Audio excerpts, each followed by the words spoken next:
अवधूत चिंतन श्री गुरुदेव दत्त, श्री गुरुदेव दत्त, श्री गुरुदेव दत्त। दत्त महाराज की लीला भी अपरंपार है।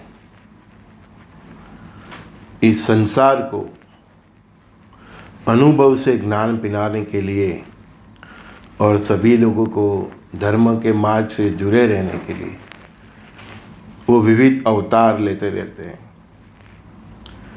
उसमें से एक अवतार सेगांव में श्री गजानन महाराज, शेरडी में साईं बाबा, नारेश्वर में रंगवदूत महाराज, सूरत में विश्वनाथ अवधूत महाराज, कर्नाटक में नूसी सरस्वती भगवान, फिर वो वासुदेवानंद सरस्वती महाराज, साक्षात वो भी दत्त के अवतार माने जाते हैं। समर्थ सी, तो ऐसे अवतार लेते रहते हैं। श्री गुरुदेव कहते थे मुझे कि संजय, कभी भी इस दुनिया में एटले एवर टाइम 9 अवधूत रहते हैं। एक अवधूत की लीला समाप्त होती है तब तक दूसरा अवधूत रेडी हो जाते हैं। लेकिन वो जो अवधूत है वो बता के नहीं जाते कि अभी आने वाला अवधूत कौन होगा। वो अवधूत अपने प्रकाश से ही खुद प्रकाशित हो जाते हैं। वो किसी को बताते नहीं कि मैं समर्थ हूँ, ये समर्थ हूँ, मैं इतना समर्थ हूँ, नहीं। अवधूत अपने प्रकाश से ही प्रकाशित होते हैं। जैसे हमने गुजरात से हूँ तो रंगवदूत महाराज को देखा है। वो तो बड़ौदा से नर्मदा के किनारे पूरे जंगल में थे, एक वस्त्र में रहते थे, हर रोज ढोकरी, वो जवार की ढोकरी वो बना के खाते थे। पेड़ पंखी, पशु पंखी से सबसे बातें करते थे। नर्मदा में स्नान करके फिर अपनी साधना में लिप्त हो जाते थे। संसार में रह के भी उन्होंने संसार नहीं छोड़ा था, क्योंकि उसने अपने साथ अपनी माता को भी रखा था। तो ये भी एक एग्जाम्पल दिया था कि हम अपने माता पिता को साथ रख के भी तपस्या कर सकते हैं। घर में तपस्या नहीं की, लेकिन माता के साथ कुटीर में जंगल में ही रहे। तो माता को भी ऐसा लगा कि ना, मेरा बच्चा मेरे सामने है।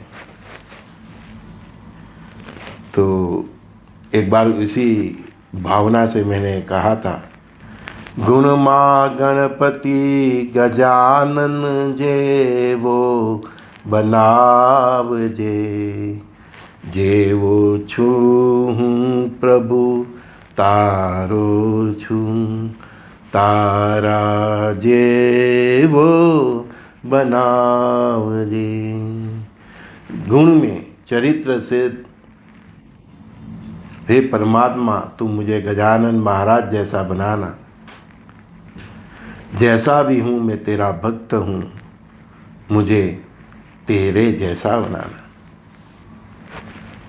मेरी ये प्रार्थना सुन ली मालूम नहीं, लेकिन मेरे गुरु विश्वनाथ अवधूत मुझे बार बार कहते थे कि मैं तेरे जैसा ही था, मैं तेरे जैसा ही था।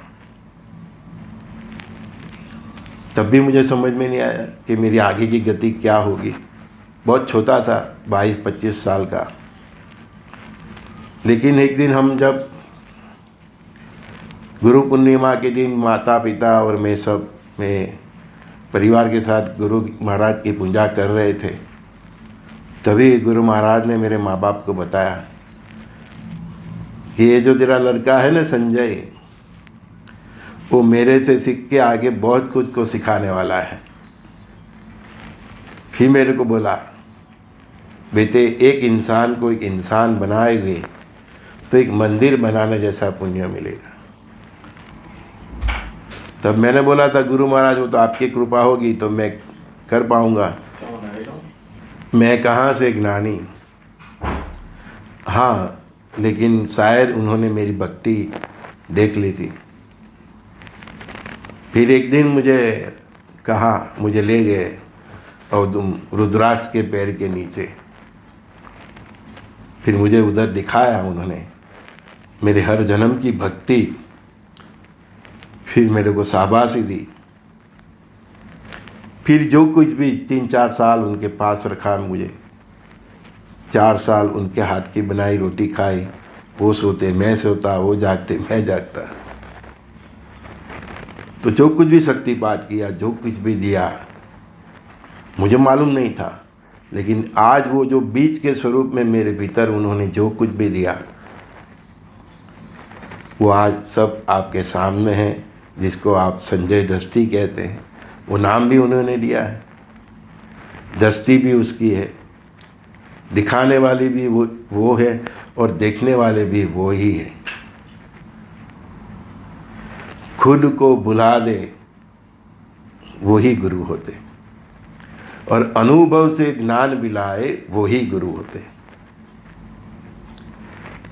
जो शास्त्रों में होता है उसका सार अनुभव से आपके जीवन में सिखा दे, वही समर्थ गुरु होते हैं। कई बार बोलते थे कि भक्ति का मार्ग तलवार की धार पे चलने जैसा होता है, तो मैं समझ गया था कि मेरा तवा फ्राई होना ही है, और उसके लिए मैं सज्ज था। कई रातों साल तक मुझे उन्होंने सोने नहीं दिया, लेकिन उनकी ही कृपा से मैं सतत जागता रहा। 1 साल 1.5 साल, न शरीर को कुछ हानि हुआ, कुछ नहीं। जब चांस मिलता था थोड़ी झपकी ले लेता था, लेकिन वो कहीं से पे आगे प्रगट हो जाते थे। तो बहुत परीक्षा होती है, और जीवन में मेरा तवा फ्राई हुआ है, लेकिन उनके शब्द मुझे मालूम थे कि अनुभव से ज्ञान पिलाए गए। तो दुख में भी अपने चरित्र के साथ समाधान नहीं करना,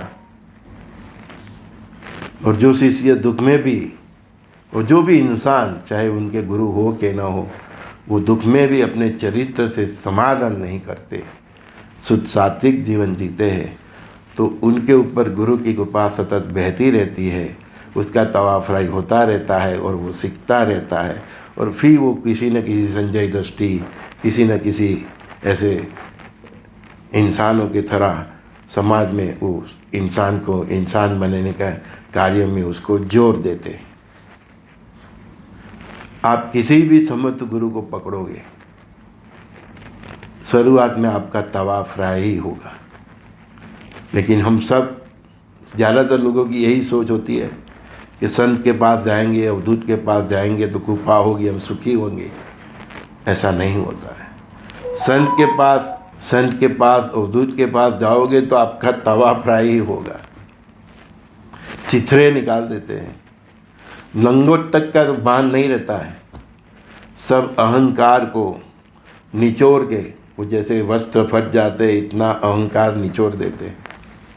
मैं ज्ञानी, मैं सब निकाल देते, सब अपनी मैं को भुला देते हैं। वही गुरु होते हैं। वहाँ तक गुरु को बर्दाश्त करना वही समर्पण है, वही साधना है, वही भक्ति है। यहाँ कई लोग मुझे पूछते हैं, गुरुदेव मैं क्या करूँ, क्या मंत्र जप मंत्र तो गुरु देते हैं, वो इतना सरल होता है। चलो मैंने आपको मंत्र दे दिया, श्री गुरुदेव दत्त, ये मंत्र का आप जाप कीजिए, माला कीजिए। और एक मंत्र भी है मेरा, वो आप उसका कीजिए। मैं नित्य बोलता हूँ, ओम शिव आदि शिव महाशिव सदा शिव शंकराय नमः। ये मंत्र को भी पकड़ लीजिए, गुरु मंत्र समझ के इसकी माला कीजिए, जप कीजिए। लेकिन आप क्या तवा फ्राई के लिए रेडी है? आपके सभी जन्म के, पिछले सभी जन्म के कर्म को गुरु उसके सामने ही साक्षी भाव के आपसे सब दुष्कर्म खत्म कर देते हैं। उसको तवा फ्राई कहते हैं। एक साथ आदि व्याधि उपाधि चारों दिशाएं से, जैसे ऐसा लगेगा अभी जहाज डूबने ही वाला है, वहाँ तक का सब्र है। और वो सब्र में अपने चरित्र को संभालना, शुद्ध सात्विक जीवन जीना, परमात्मा की भक्ति और सेवा इतना सहन करने के बाद भी जब परमात्मा ये सब मीठी पाक देते हैं तो सहन करना, गाली भी सुना देते हैं, चल गांडू भाग इधर से, ऐसा अपमानित करके भी दिखाते थे। हजारों भक्त खड़े उसके सामने न ऐसा बोल देते हैं कि आदमी को ऐसा लगे कि मैं जिंदा ही इस जमीन में चल जाता। तो बहुत तरीके से जब एक इंतहाम होता है और आप लोग गुरुजी कृपा कर दीजिए, अरे भैया हम पे कृपा हुई है, जितनी भी हुई है, कितनी हुई तो वो जाने, हमारा तवा फ्राई हुआ है। वो तवा फ्राई सब खाते हैं ना ऐसा आज भी इंतजाम होता है। एक भक्त का, एक साधु का, एक सन्यासी का, एक तपस्वी का और एक सामान्य मनुष्य चाहे कितनी भी साधना करता हो, उसकी हर दिन परीक्षा होती है। और आप ये सोच लगे कि एक मंत्र दे दिया, ये दिया हो जाएगा, हैं? चाहे आप विष्णु सहस्त्र नाम पढ़ो, आप हवन करो, हवा कुछ भी करो, परमात्मा तवा फ्राई तो करेगा। और वो तवा फ्राई बर्दाश्त करने की ताकत होगी, वो ही डरेगा। थोड़ा दुख आते हैं, मैं तो मंदिर जाना ही बंद कर दिया, ऐसा बोलते हैं। मैंने तो माला छोड़ दी, मैंने क्या बोलते, कुछ नहीं होता है। जब ऐसा फलित हो कि कुछ नहीं होता है तो समझ लेना कि आगे उजास है। जब तक हमारे सब जन्मों जन्म के जो दुष्कर्म है वो समाप्त नहीं हो जाता, तब तक भक्ति मार्ग में, तपस्या मार्ग में, साधना मार्ग में हमारा आगे का रास्ता खुलता ही नहीं। वो खुल गया होता है, हमको नहीं मालूम होता। परमात्मा को तो मालूम ही है, समर्थ गुरु को तो मालूम ही है कि वो तुमको कहाँ ले जा रहा है। आप में धीरज चाहिए। बहुत सहन किया मैंने, बहुत बर्दाश्त किया है, आज भी कर रहा हूँ। जरूरी नहीं कि वो भी मेरी सभी बात सुन ले। हाँ, मेरे पास कोई आता है आप जैसे, तो उसके लिए मैं प्रार्थना करता हूँ तो वो सुन लेता है, क्योंकि मैं वो आपके लिए करता हूँ। लेकिन आपकी प्रार्थना भी वो तभी सुनेंगे जब आपको भी उस पे और मुझ पे श्रद्धा होगी। जो परमात्मा का और हमारे जैसा का माप निकालने आते हैं, उसका खुद का माप निकल जाता है। और गाली देते हो उसका तो क्या होगा वो ही जाने। हमने देखा है हमारे साथ दुर्व्यवहार जिसमें भी क्या है, उसकी क्या गति हुई। क्योंकि हम तो कोई भी हो उसको छोड़ देते हैं परमात्मा के।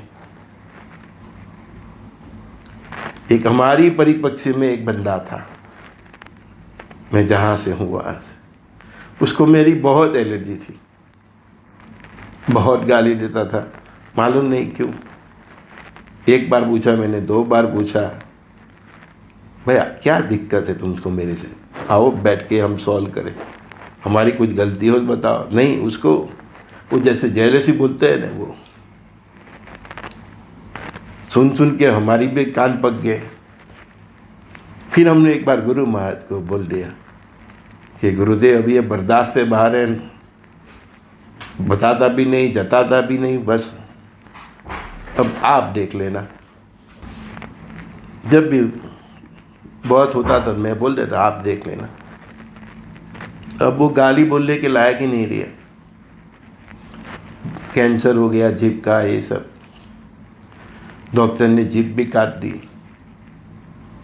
हम नहीं चाहते, हमारे जैसा कोई साधक भी नहीं चाहता, कोई तपस्वी नहीं चाहता, कोई गुरु नहीं चाहता, कोई सन्यासी, कोई अवधूत नहीं चाहता कि आपका दुर्व्यवहार क्या आपके साथ ऐसा हो। लेकिन बोलते हैं न कि शिशुपाल की भी 100 गलती तक ही परमात्मा बर्दाश्त कर सकते थे। तो आप किसी संत को, अवधूत को, सामान्य इंसान का हो या अपने परिवार में भी उसको उसकी वो आ जाए तब तक उसको मत प्रतिपात करिए, नहीं तो फिर आपके ऊपर भी ऐसी ही बिजली गिरेगी जैसे वो हमको परेशान करने वाले पे गिरी। आज भी बहुत परेशान है। मैं अभी उसके लिए परमात्मा को प्रार्थना करके, परमात्मा थोड़ा उस पर रहम करना। लेकिन अपने भक्त पे जब कोई वो करता है ना फिर परमात्मा का उसके ऊपर बरसता है ना, फिर रहम नहीं करता। इसलिए किसी संत को, किसी अवधूत को, कई लोगों साईं बाबा के लिए भी उलट सुलट बोलते हैं, कई संतों के लिए भी उलट सुलट बोलते हैं। आपका निजी अनुभव ना हो तब तक किसी के लिए कुछ भी बोलना पाप की गठरी बांधना है। और शिशुपाल जैसी गलती मत करियो। जब तक किसी के बोलने से नहीं, ये संत ऐसा है, ये ऐसा है, ये है, ये ढोंगी है, ये, जब तक आपको उसका खुद का अनुभव नहीं किया हो, और तब तक उसके बारे में कभी भी गलत नहीं बोलना चाहिए। और अनुभव भी हो, मानो कि इंसान गलत है, तो हमारे गुरु महाराज भी बोलते थे, साईं बाबा भी बोलते थे, गजानन महाराज भी बोलते थे कि जब बंदा कोई महाराज के पास जाता था और बार बार किसी के लिए बुराई करता था, ये ऐसा है, ये अच्छी तरह से काम नहीं करता, ये है, इसके ये स्वार्थी है, ये ऐसा, तब गुरु महाराज भी उसको बोलते थे, वो भून को दिखा के, जिसको हम गुजराती में दुक्कर बोलते हैं, वो भून को दिखाया कि तू देख, वो भून मिट्टी चाट रहा है, इसी तरह तू वो इंसान के पाप चाट रहा है। यही संयम से और यही संस्कार से जिए, तभी कोई भी मंत्र फलित होगा। वो वाल्मीकि ऋतारु उसको केवल राम राम राम नहीं बोल सका, मरा मरा बोला तो भी वो उसका कल्याण हो गया। मंत्र इतना इम्पोर्टेंट नहीं है, उसके पीछे आपका उसका जीवन बहुत महत्व है। उसका भी तवाफ रही हुआ।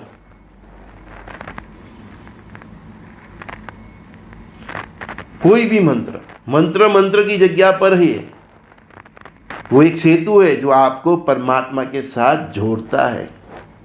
लेकिन जब परमात्मा आपकी परीक्षा करते हैं, तब वो परीक्षा में उत्तीर्ण होना जरूरी है।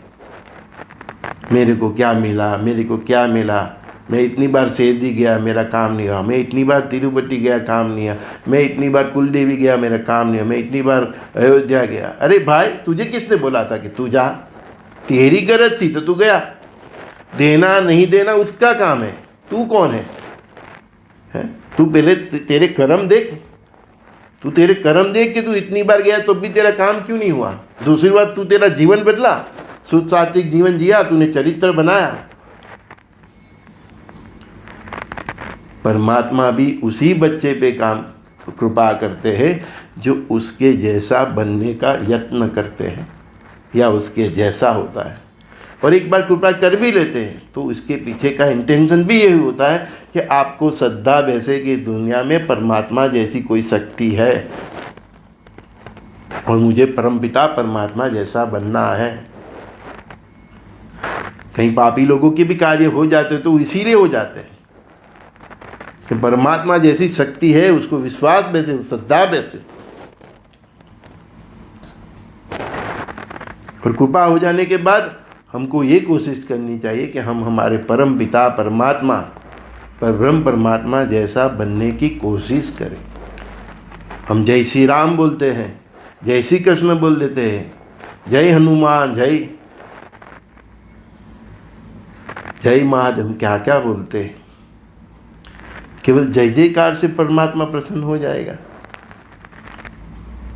उसको किसी की खुशामद की जरूरत नहीं है। जब आप जय श्री राम बोलते हो तो राम जैसा खुद को बनाने की कोशिश करोगे, तब राम प्रसन्न होगा। अयोध्या भी नहीं जाना पड़ेगा, जहाँ होंगे वहाँ दर्शन होंगे। जब आप जय श्री कृष्ण बोलते हो, जय जगन्नाथ बोलते हो, जय माधव बोलते हो, तब वो तभी शब्द आपको फलित होगा। उसका फल तभी मिलेगा जब आप उसके जैसा बनने का प्रयत्न करते हैं। माला कर करके बोल रहा है ना, माला के वो मन के घिस जाते हैं, लेकिन कुछ पाप नहीं होता। फिर सनातन धर्म उसकी सत्यता को प्रकारो मत कि कुछ नहीं होता। भगवान, तुमने कभी कोशिश की उसके जैसे बनने की? बोलते हैं ना कि परमात्मा ना दर्शन कराने से पहले परमात्मा वो हमारी आंखें भी है नहीं ऐसी होनी चाहिए। पहले परमात्मा ब्लेस करते हैं जिससे हम उसके विराट स्वरूप को दर्शन कर सकें। नहीं तो उसका विराट स्वरूप इतना तेजस्वी होता है कि हम वहीं पे ही ब्लास्ट हो जाए। तो हमें पहले पात्र बनना पड़ता है। परमात्मा की कृपा और आशीर्वाद प्राप्त करने के लिए हमें पात्र बनना पड़ता है। चाहे विषेदी कितनी बार चल के जाओ, चाहे अपनी कुल देवी कितना चल के जाओ, कहीं तो मत्था टेक टेक के ये काला हो जाता है, कुछ नहीं होता। तिलक करके करके यहाँ परमानेंट निशानी हो जाते, कुछ नहीं होता। ये घिसते उंगलियां भी दुख जाती, कुछ नहीं होता। कैसे होगा? तूने अपने आप को बदलने की कोशिश ही नहीं की। तू तेरे बाप जैसा, तेरी माँ जैसा बनने की कोशिश कर। तेरा बाप એટલે ये इस जगत का परमपिता परमात्मा, तेरी माँ એટલે हमारी जो नव दुर्गा 64 योगिनी, तेरी कुल देवी। ऐसा बन के दिखाओ, फिर मालूम पड़ेगा ये सनातन धर्म की शक्ति क्या है, उसका सत्य क्या है। संजय जोशी का प्रातःकाल के सत्संग में सभी दोस्तों को प्रणाम। कभी कभी सच थोड़ा कड़वा हो जाता है, क्षमा करना, लेकिन जरूर सीखना। श्री गुरुदेव दत्त।